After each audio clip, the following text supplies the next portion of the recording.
Bonjour à tous et bienvenue sur le podcast Productivio.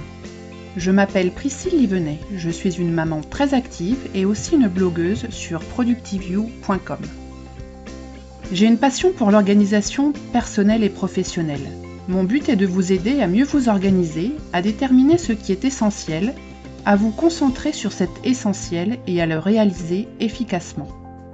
Être efficace et productif, ce n'est pas tout faire. C'est faire ce qui compte réellement pour nous en fonction de nos objectifs et de nos priorités. Pour trouver la voie, je partage avec vous mes expériences, mais aussi l'expérience de femmes et d'hommes qui ont su se centrer sur leurs objectifs, leurs rêves et l'ont réalisé. Généreusement, ils nous expliquent leur cheminement et partagent avec nous leurs trucs et astuces. J'aime aussi lire des articles ou extraits de livres qui m'ont touchée et qui ont un lien avec la philosophie de la vie efficace. Voilà, c'est tout cela le podcast Productivio et j'espère que vous passerez de bons moments en ma compagnie.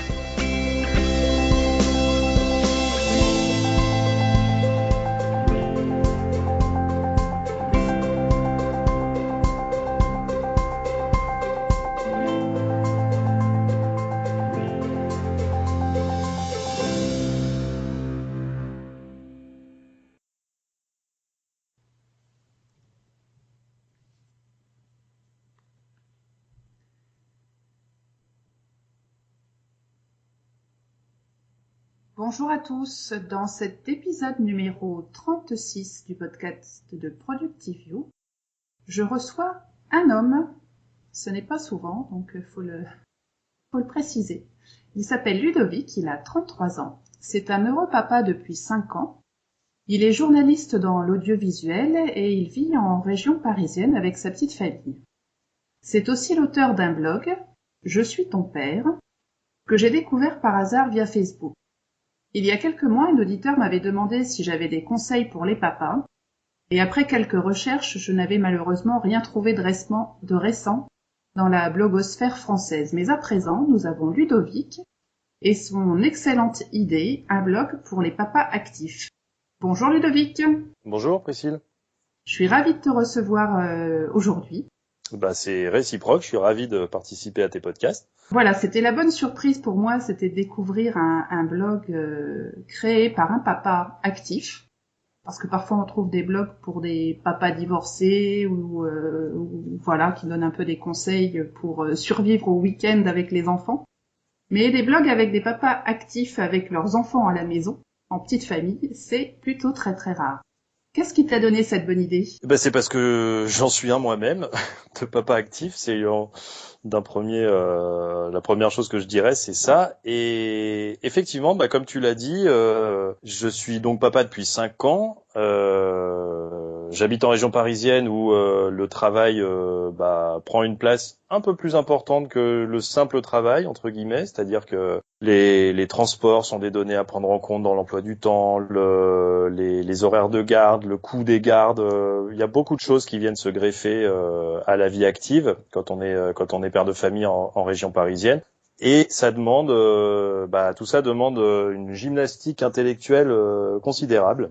Du coup, étant moi-même donc papa, j'avais pas les clés pour appréhender le fonctionnement de toute cette nouvelle vie qui m'attendait. Et tu l'as dit toi-même, moi j'ai regardé sur internet un petit peu parce que c'est la première chose qu'on fait maintenant. On est quand on n'a pas les solutions, on va d'abord voir s'il y en a qui galèrent autant que nous dans un premier temps. Et s'ils partagent leur expérience et puis s'ils ont des solutions à nous donner. Et donc en regardant un peu sur les différents sites d'information, alors il y en avait plein. J'avais plein de sites d'aide à la parentalité pour les papas, des sites pour aider les pères à être des bons pères au quotidien. Mm-hmm. Mais la plupart du temps, je voyais que c'était ça pouvait être des pères au foyer qui racontaient leur quotidien, qui donnaient des astuces pour aider les enfants dans leur quotidien, qui donnaient des astuces pour essayer de s'organiser. Ou alors il y avait aussi quelques sites de pères actifs, professionnels, mais qui pour le coup étaient plutôt un peu du type journal de bord, qui racontaient aussi leur vie.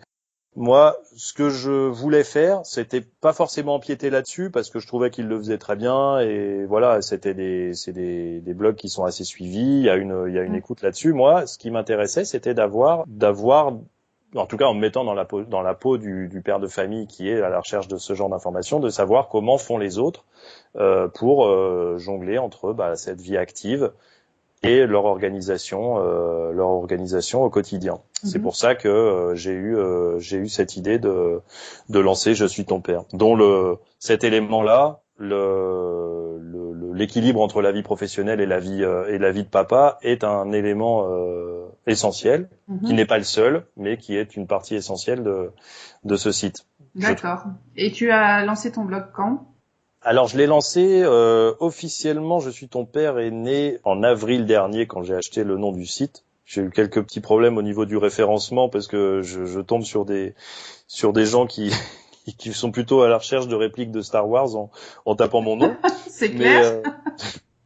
Mais bon, je tenais à ce petit clin d'œil parce que je suis un peu moi-même un geek dans l'âme et j'aime bien cet univers-là, donc je tenais à garder ce nom-là. Donc bref, j'ai acheté ce nom en avril. J'ai pas beaucoup écrit pendant l'été, j'ai plutôt réfléchi à comment agencer cette structure, comment organiser mes rubriques, de savoir de quoi j'allais parler, comment j'allais faire le site. Donc j'ai essayé de construire tout ça petit à petit et donc j'ai lancé ce site fin septembre. En tout cas, je l'ai fait connaître au grand public fin septembre. Je l'ai mis dans le grand bain d'internet. Voilà. Maintenant, il navigue pour l'instant dans des petites eaux et voilà, il fait son chemin, son bonhomme de chemin. Très bien. Et écoute, en tout cas, on lui souhaite une très longue vie. C'est gentil. Et alors, puisque tu as réfléchi donc pendant cet été aux différents thèmes que tu allais aborder, est-ce que tu peux nous donner quelques exemples des thèmes justement que tu abordes ? Alors, j'ai essayé de réfléchir au concept de parentalité sous plusieurs angles. Pour moi, vraiment la priorité, c'était de voir ce blog, comme un site d'information. Vraiment, ça me semblait important de me sortir du côté, comme je disais tout à l'heure, un peu journal de bord d'un père qui raconte sa vie, son expérience. Moi, je voulais que ce soit le site le plus ouvert à tous, qu'on ait des éléments un peu personnalisé. Moi, j'ai des petites parties où je m'exprime à la première personne, mais c'est moi vraiment la première des choses, c'était de faire un site informatif. C'est un peu une déformation professionnelle. Moi, je suis journaliste de métier. J'ai plus envie de parler certains sujets que de parler de moi, par exemple. C'est pas la priorité. Ensuite, la deuxième chose, c'est que j'ai jamais eu la prétention d'avoir toutes les clés moi pour réussir ma vie de père. Sur bien des domaines, c'est encore très compliqué, mais je pense quand même avoir quelques solutions à apporter en permettant aux autres de livrer leurs témoignages. C'est pour ça que j'ai pu faire un site qui était ouvert au maximum, qui faisait appel aux témoignages, à l'expérience de chacun. Donc à partir de là, j'ai élaboré plusieurs rubriques. La première partie donc que j'ai voulu faire, c'est comme on en a parlé tout à l'heure, c'était essayer d'aider les papas à s'organiser dans leur quotidien. C'est un des premiers articles que j'ai fait, que j'avais envie de faire en fait, que j'ai écrit à la rentrée. C'est un recueil de témoignages de jeunes papas qui sont tous trentenaires, qui sont cadres supérieurs en général dans leur secteur et qui nous racontent comment ils parviennent à jongler entre ces deux vies-là, entre la vie de cadre actif et la vie de papa. Ce qui m'a permis de voir en fait d'entrée de jeu, c'est-à-dire à peine j'avais commencé l'aventure de ce site, que je me suis rendu compte qu'il y avait énormément de travail encore à faire sur cette question-là. Les sociétés, les entreprises dans lesquelles on travaille peuvent encore avoir beaucoup de blocages quand il s'agit d'aider les salariés à être pères. Il peut y avoir une incompréhension au niveau des horaires. On doit pouvoir être flexible, nous, en tant que papa, mais sans pénaliser le fonctionnement de l'entreprise. Le planning, ça c'est particulièrement vrai en région parisienne, le planning des entreprises est assez différent du planning des enfants. On commence plutôt vers 10h pour finir vers 19h, ce qui est pas du tout connecté à l'emploi du temps d'un enfant qui est plutôt 8h30, 18h30. Je sais que dans d'autres pays, j'ai appris du coup par la suite que dans d'autres pays, on était sur des horaires beaucoup plus proches. L'emploi du temps des entreprises était assez calibré sur l'emploi du temps des enfants, ce qui permettait de pouvoir jongler un peu plus facilement, en tout cas pour les pères et pour les mères aussi d'ailleurs, entre leur vie active et leur vie privée. C'est clair qu'en tant que femme, on a exactement les mêmes contraintes avec pas forcément non plus une très grande écoute ou un très grand accompagnement des entreprises. Ça dépend des entreprises, mais c'est peut-être un peu plus commun que pour les papas, mais ça reste encore un grand chantier. C'est quelque chose que beaucoup d'étrangers m'ont dit, moi, en tout cas, ceux qui sont venus dans ma société, par exemple, ou quand moi je vais à l'étranger, je me rends compte aussi de ça, c'est que, la France est un peu à la bourre là-dessus. Il faut quand même dire les choses. Elle est un peu en retard là-dessus pour essayer, en tout cas, d'aider les salariés à être parents en même temps. Donc ça, voilà, c'est un peu le cœur c'est le nerf de la guerre. Pour moi, c'est cette question-là. Donc j'ai voulu aborder cette question-là assez rapidement.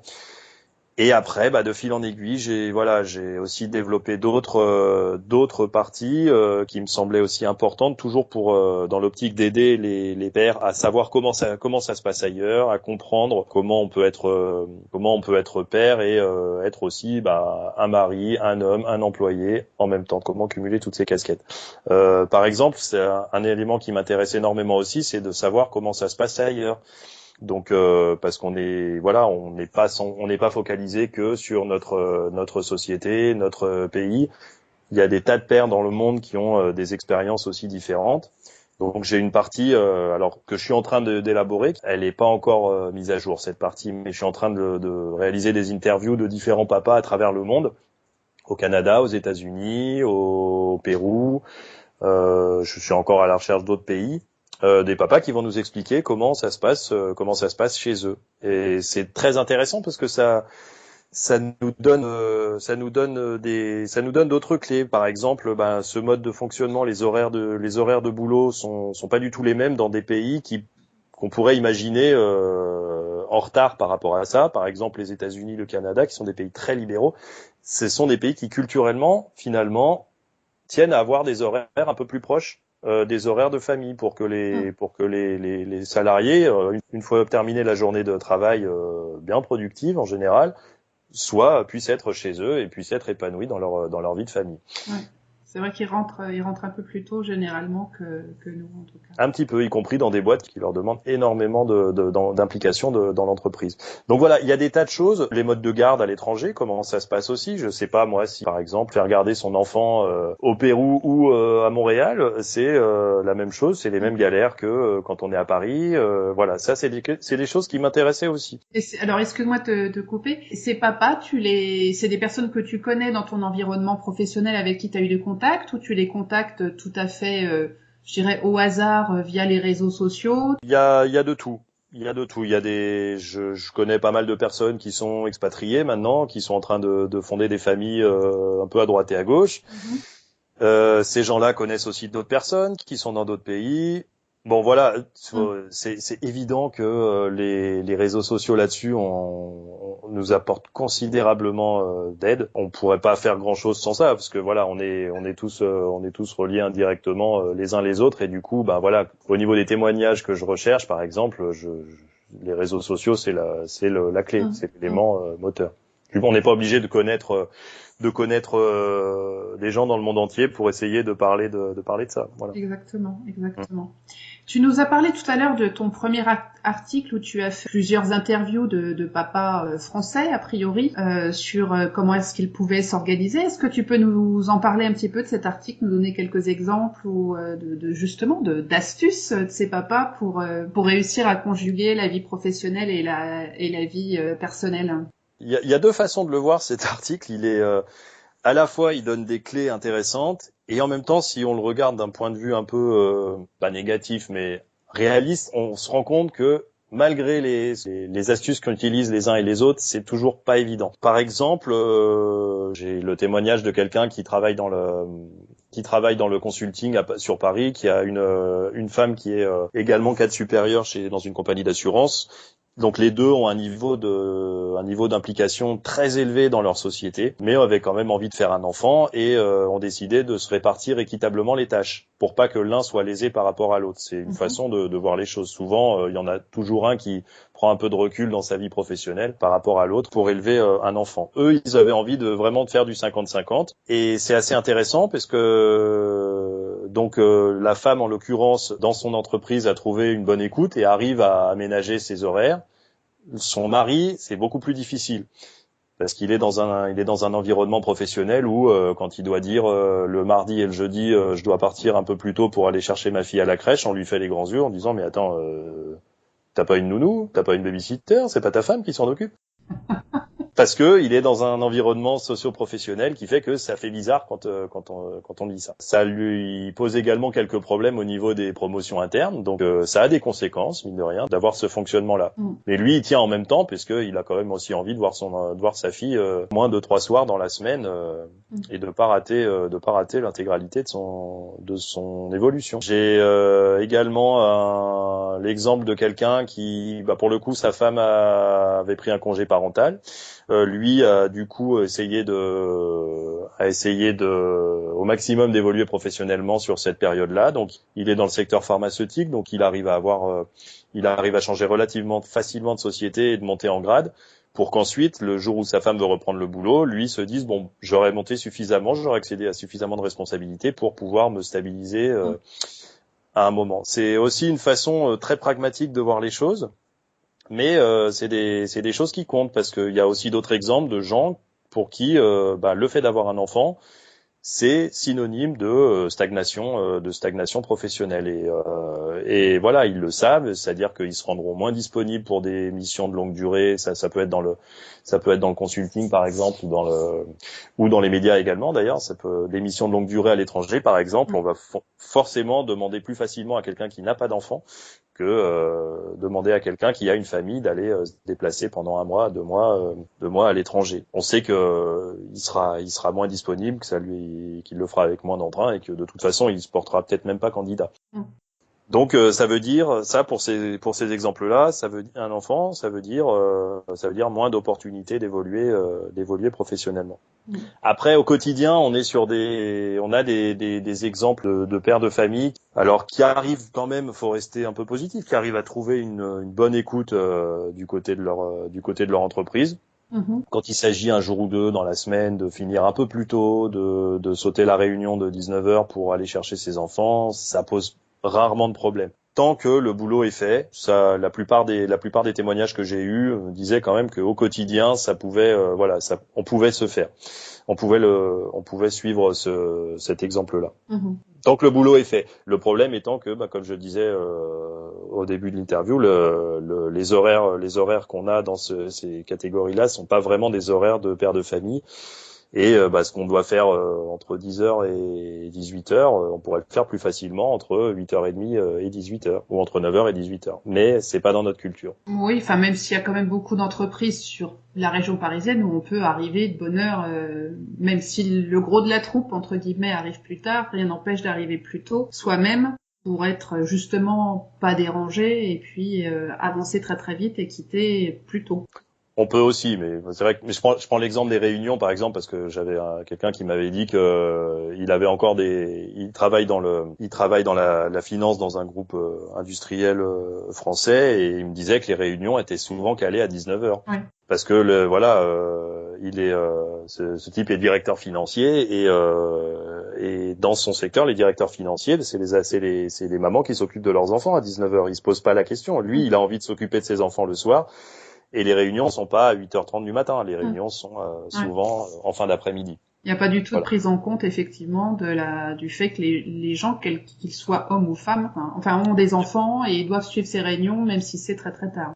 Ça dépend des secteurs. Il y a des efforts qui ont été faits, il y a des progrès qui ont été faits. Maintenant, un employé, un salarié, un cadre qui veut être aussi présent pour ses enfants, ça fait plus faire les gros yeux à qui que ce soit. On a l'habitude. Et moi, je vois aussi dans mon entourage personnel, là où dans la ville où j'habite, à l'école, ou que ce soit à la crèche, on a souvent je suis pas le seul à arriver à 18h30 un peu essoufflé pour aller chercher mes enfants. Il y a aussi d'autres pères de famille qui sont là. On y arrive. Ça se démocratise. Voilà, mais il y a encore un peu de boulot, et quand une maman essaye de demander ces concessions-là, elle peut arriver à en obtenir. Quand un papa les demande, on le regarde avec un regard un peu plus énigmatique. C'est vrai que c'est un peu plus nouveau. Ceci dit, ce qui est vrai, comme tu le mentionnais tout à l'heure, un papa qui va demander à partir plus tôt, peut-être qu'il va avoir effectivement un frein dans sa carrière, puisqu'on va se dire qu'il veut effectivement s'occuper de ses enfants et qu'il va être moins disponible. Pour une femme, c'est quasiment toujours vrai d'ailleurs, même si elle est aussi disponible qu'elle l'était avant d'avoir un enfant, parce qu'elle s'est très bien organisée, ou elle a la famille qui fait que même si elle a une réunion tardive ou autre, à partir du moment où on a des enfants, voilà, qu'on est tout de suite catalogué dans plus disponible pour l'entreprise, quoi.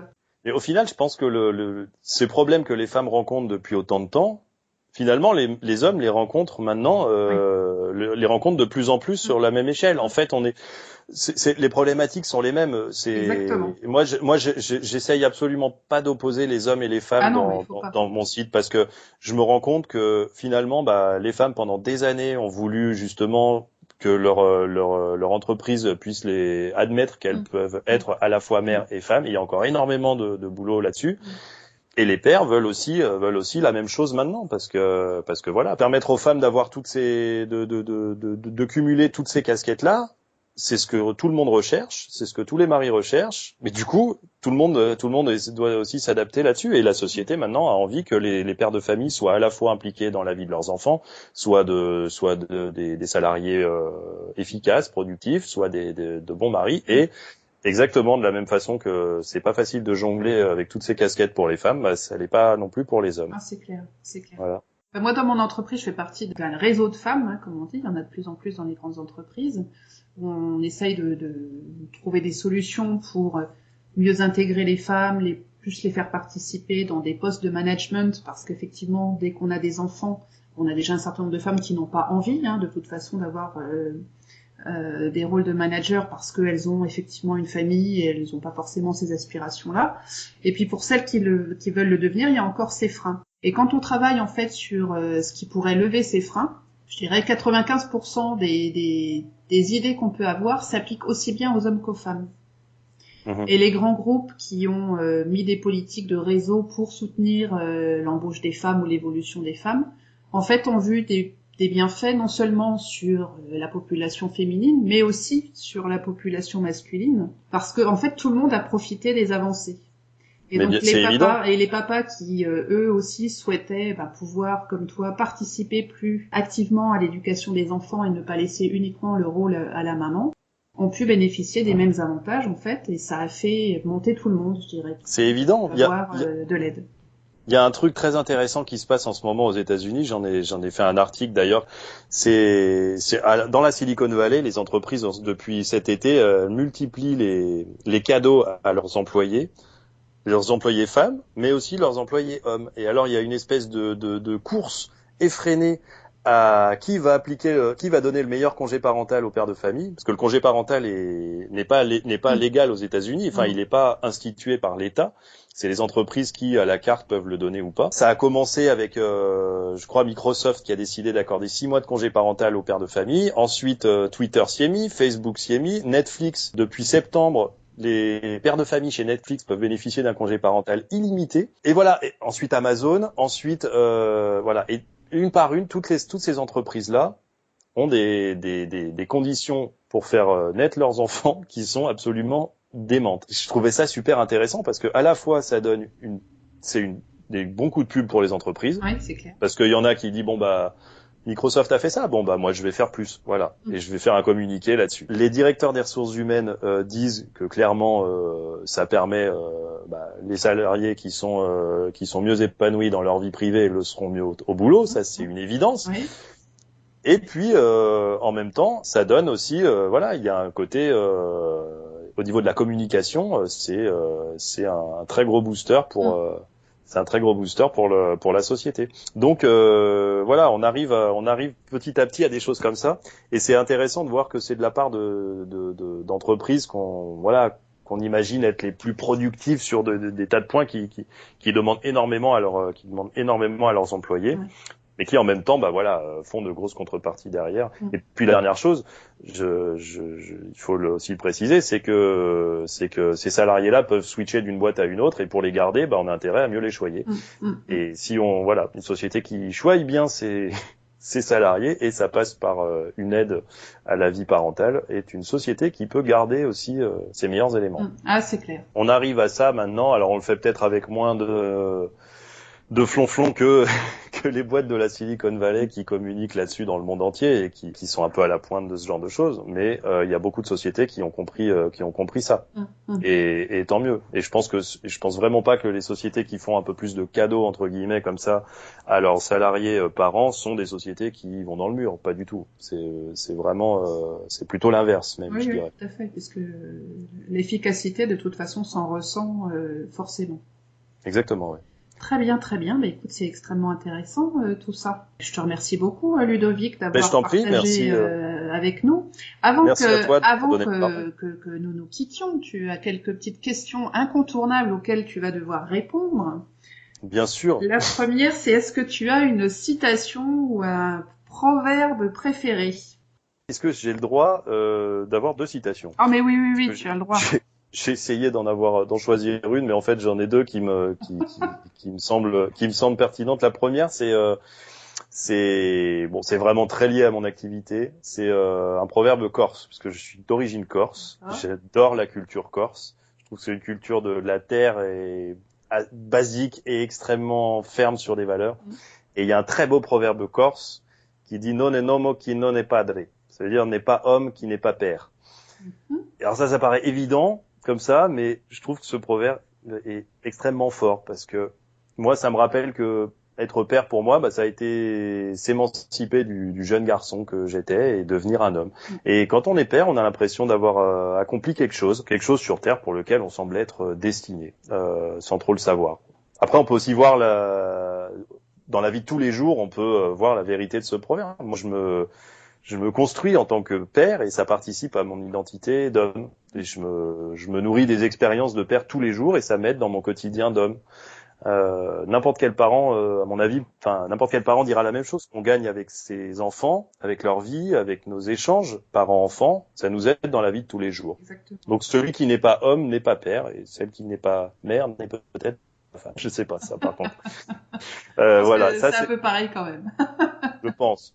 Ensuite, l'autre proverbe auquel je pense régulièrement, c'est pas un proverbe d'ailleurs, c'est une citation de Robert Capa, qui est un photographe peut-être le plus connu des reporters de guerre de ce XXe siècle. Moi, quand j'étais étudiant en journalisme, c'était mon modèle évidemment, comme pour beaucoup de monde. Et Robert Capa, il a dit une chose que beaucoup de journalistes essayent d'appliquer, qui est si vos photos ne sont pas assez bonnes, c'est que vous n'êtes pas assez prêt. Et c'est une citation que moi j'essaye d'appliquer quotidiennement à mon travail déjà. Parce que déjà d'un point de vue formel, moi je fais de la caméra tous les jours et cette citation, elle me semble vraie à chaque fois que je filme quelque chose. Si on n'est pas assez proche, on n'est pas assez proche, la photo ne sera pas bonne. Du coup, j'essaie d'appliquer aussi cette consigne dans ma vie de tous les jours. C'est-à-dire que, cette phrase, on peut la transposer dans de nombreux domaines. Ouais. Par exemple, si je comprends pas les problèmes de mes enfants, c'est que je me suis peut-être pas intéressé de près à leur vie ces derniers jours.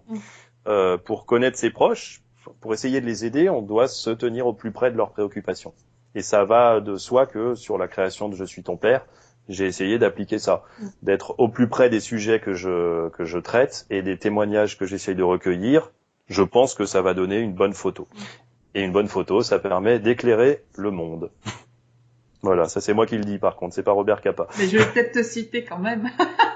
Ouais, ça serait sympa. Okay. Un livre.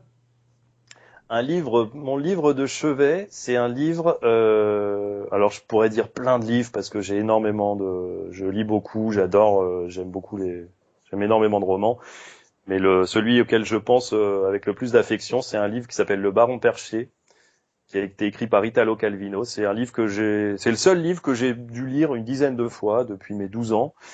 Jusqu'à encore l'année dernière. Le Baron Perché, c'est l'histoire du baron Côme du Rondeau qui a 11 ans et qui a un petit gamin effronté, un peu un sale gosse de la noblesse italienne au XVIIIe siècle, et qui un peu pour embêter tout le monde va aller après une dispute monter sur un arbre. Et il va dire à son père: de toute façon, tu ne me feras pas descendre de ton arbre, je vivrai sur cet arbre et je vivrai toute ma vie dans les arbres.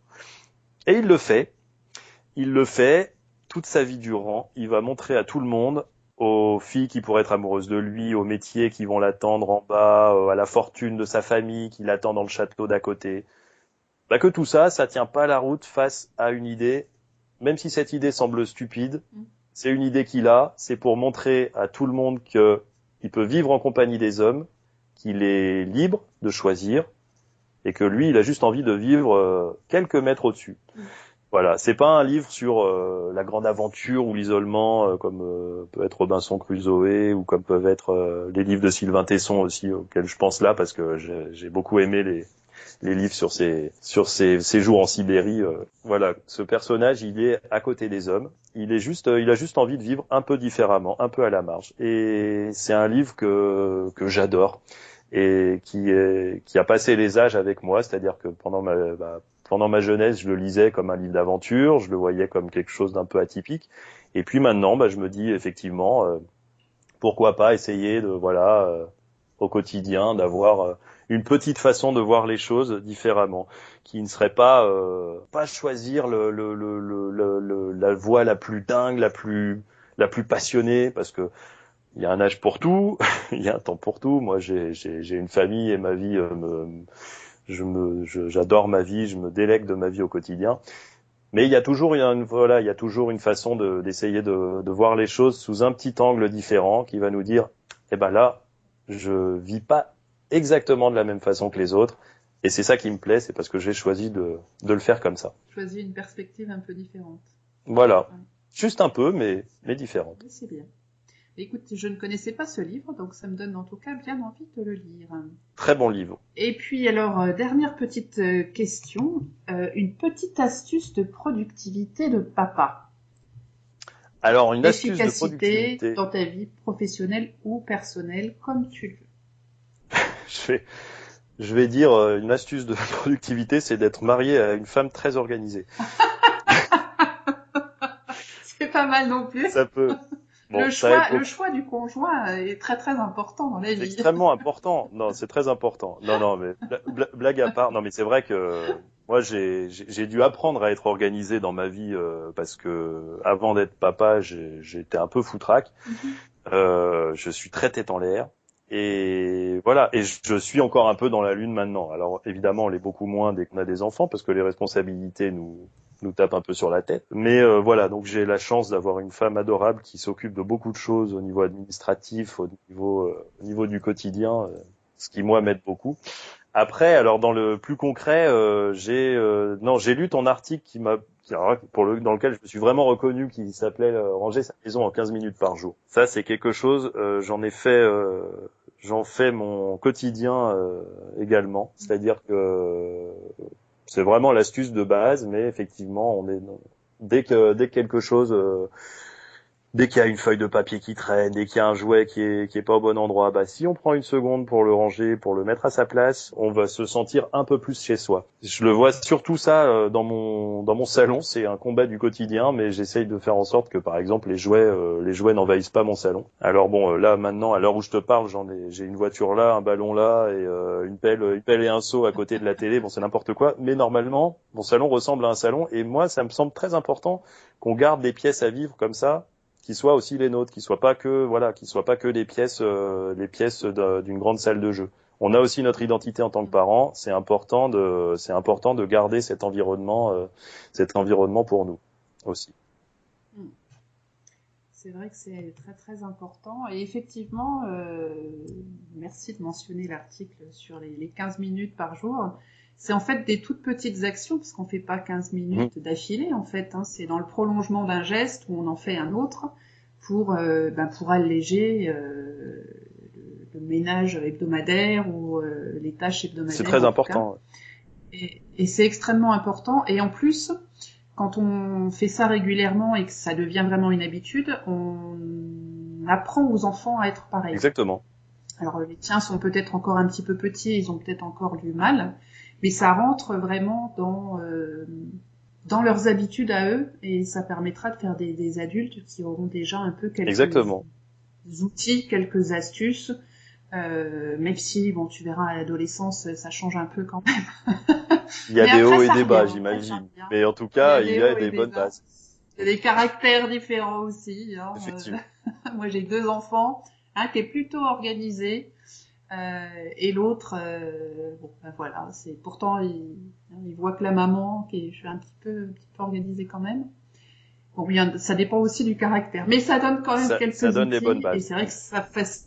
Ouais. Et puis, enfin, moi, je trouve que de pouvoir rentrer chez soi tous les soirs sans se dire, oh là là, il y a un bazar monstre, vivement vendredi ou samedi que je fasse le ménage, on arrive chez soi et on peut vraiment décompresser. Hein. Alors après, c'est chacun voit, c'est chacun a sa perception. Ouais, ça dépend ça dépend de beaucoup de choses. Il y a des moments où on n'a pas envie non plus, une fois que les enfants sont couchés à 21h, de se lancer dans un grand ménage parce qu'on a tout laissé en plan et on sait qu'on en a jusqu'à 10h du soir, qu'on va être essoufflé, qu'on va pester, et voilà.